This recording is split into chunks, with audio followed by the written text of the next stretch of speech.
Assalamualaikum warahmatullahi wabarakatuh. Perkenalkan, nama saya Almunawaroh dari Prodi Bahasa dan Sastra Indonesia, Fakultas Keguruan dan Ilmu Pendidikan Universitas Surya Kencana Cianjur. Pada kesempatan kali ini, saya akan mempresentasikan mata kuliah PAI dengan materi Manusia dan Alam Semesta.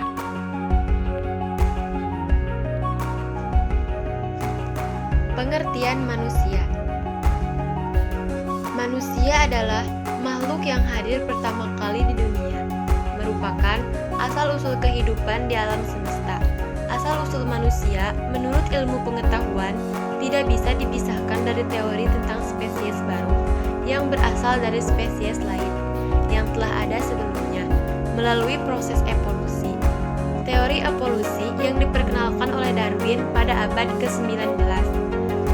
Darwin mengemukakan teori mengenai asal-usul spesies melalui sarana seleksi alam atau bertahannya ras-ras yang beruntung dalam mempertahankan dan memperjuangkan kehidupannya.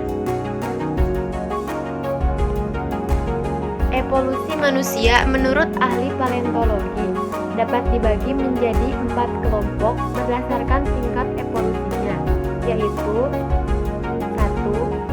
Tingkat pramanusia yang fosilnya ditemukan di Johannesburg, Afrika Selatan pada tahun 1924 yang dinamakan fosil Australopithecus.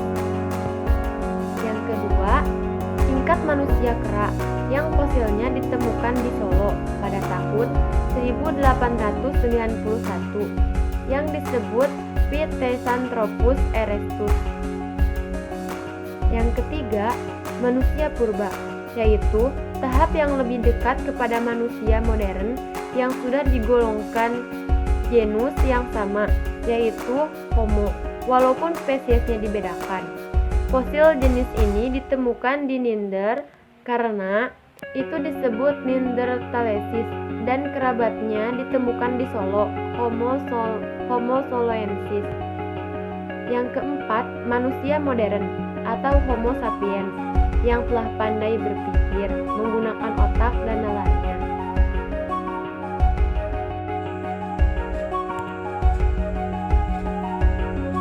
Definisi para ahli sesuai dengan bidang kajian ilmu yang digelutinya, mendiskusikan tentang manusia dalam ilmu pengetahuan sangat tergantung pada metodologi yang digunakan dan terhadap filosofi yang menjadi landasannya.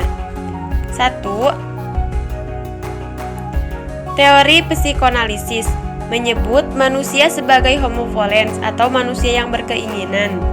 Menurut aliran ini, manusia adalah makhluk yang memiliki perilaku interaksi antara komponen biologis, ide, psikologis ego, dan sosial superego. Di dalam diri manusia terdapat unsur animal, hewani, rasional, akali, dan moral nilai. Yang kedua, teori behaviorisme menyebut manusia sebagai manusia adalah homo mechanisus atau manusia mesin. Teori ini menganalisis perilaku yang tampak saja, yang diukur, dilukiskan, dan diramalkan. Segala tingkah laku manusia terbentuk sebagai hasil pembelajaran terhadap lingkungannya. Yang ketiga, teori kognitif menyebut manusia adalah Homo sapiens, manusia berpikir. Manusia tidak lagi dipandang sebagai makhluk yang bereaksi secara pasif pada lingkungan, tetapi berusaha memahami lingkungannya. Berpikir, memutuskan, menyatakan, memahami adalah fakta kehidupan manusia. Yang keempat, teori humanisme menyebut manusia adalah Homo ludens atau manusia yang bermain. Manusia berperilaku untuk mempertahankan, meningkatkan, mengaktualisasikan diri. Eksistensi manusia yang positif dan menentukan seperti cinta, kreativitas, nilai, makna, dan pertumbuhan pribadi. Berikutnya yaitu eksistensi dan martabat manusia.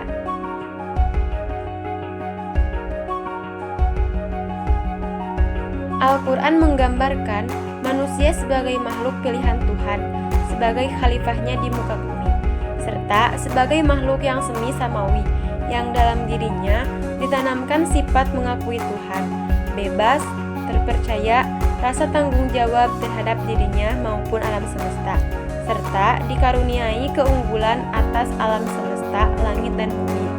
Dalam hal ini, manusia dibekali dengan kecenderungan ke arah kebaikan maupun kejahatan. Kemajuan manusia dimulai dari kelemahan dan ketidakmampuan, yang kemudian bergerak ke arah kekuatan. Tetapi, hal itu tidak menghapuskan kegelisahan, kecuali manusia dekat dengan Tuhan dan mengingatnya. Manusia dapat secara leluasa memanfaatkan rahmat dan karunia yang dilimpahkan kepada dirinya. Namun, pada saat yang sama, manusia harus menunaikan kewajiban kepada Tuhannya.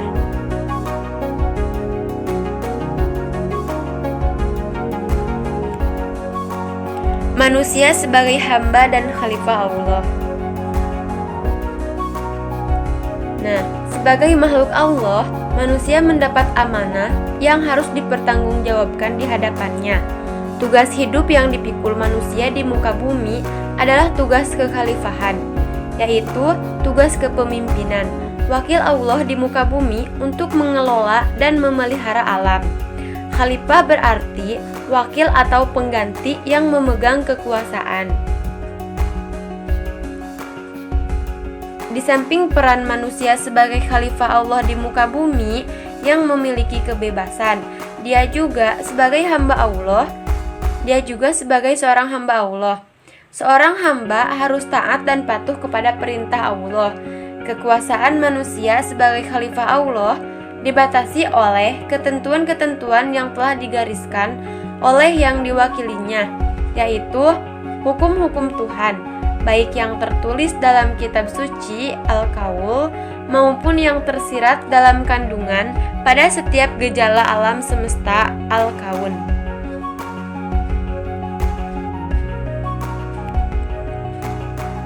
Berikutnya yaitu alam semesta.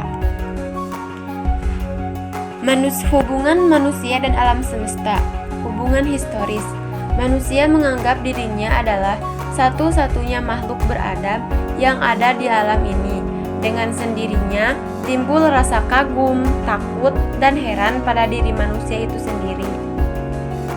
Manusia dan alam semesta. Hubungan fungsional. Proses penciptaan manusia adalah bagian integral dari alam semesta.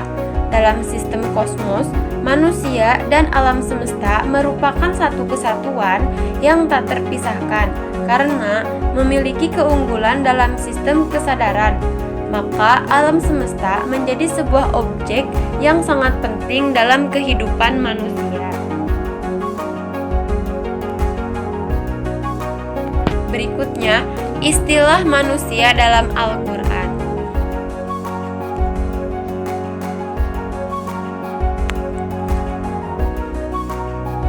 1. Penyebutan nama. Dari aspek historis, penciptaan manusia disebut dengan Bani Adam, terkandung dalam Quran Surah Al-A'raf ayat 31.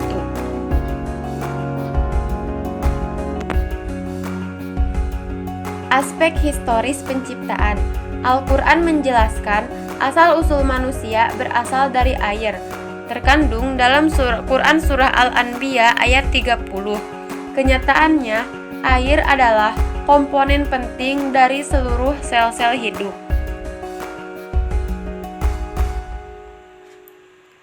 Selanjutnya, komponen biologis. Manusia adalah makhluk bumi, dibentuk dari komponen-komponen yang dikandung di dalam tanah. Terdapat dalam Quran Surah Hud ayat 61.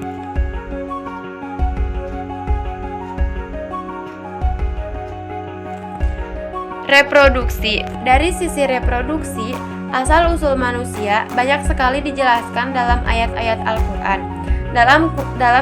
Dalam Quran Surah Al-Qiyamah ayat 3 disebutkan manusia berasal dari nutfatan min maniyin yumna, setetes sperma yang ditumpahkan.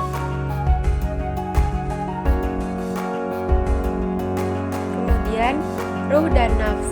Ruh adalah salah satu komponen penting yang menentukan ciri kemanusiaan manusia setelah proses fisik berlangsung dalam penciptaan manusia. Pemasukan ruh menjadi unsur penentu yang membedakan manusia dengan hewan. Ruh merupakan misteri besar yang dihadapi manusia.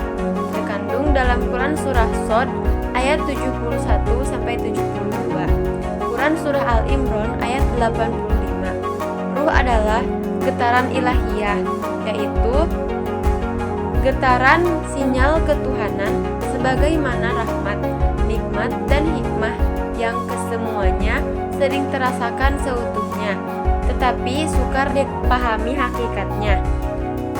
Ada yang tertinggal yaitu nafs. Nafs juga merupakan wilayah abstrak yang sukar dipahami. Istilah nafs memiliki pengertian yang sangat terkait dengan aspek fisik manusia. Nafs bekerja sesuai dengan bekerjanya sistem biologis manusia, terkandung dalam Quran Surah Al-Jumar ayat 42. Hubungan antara nafs dan fisik manusia sangat erat, mesti sukar diketahui dengan pasti bagaimana hubungan itu berjalan. Perpisahan antara nafs dan fisik disebut maut, dan ini adalah misteri Allah Subhanahu wa Ta'ala. Quran Surah Al-An'am ayat 93 dan Quran Surah Al-Imran ayat 185. Kolbu dan nafsu. Dalam Kamus Al-Munjid, fitrah adalah sifat yang ada pada setiap yang ada pada awal penciptaannya, sifat alami manusia, agama dan sunnah. Al-Maragi. Menurut Al-Maragi, fitrah adalah kondisi yang diciptakan Allah Subhanahu wa Ta'ala pada manusia. Quran Surah Al-Arum ayat 30. Nafsu adalah suatu kekuatan yang mendorong manusia untuk mencapai keinginannya, dorongan kehendak bebas tanpa mengenal baik dan buruk.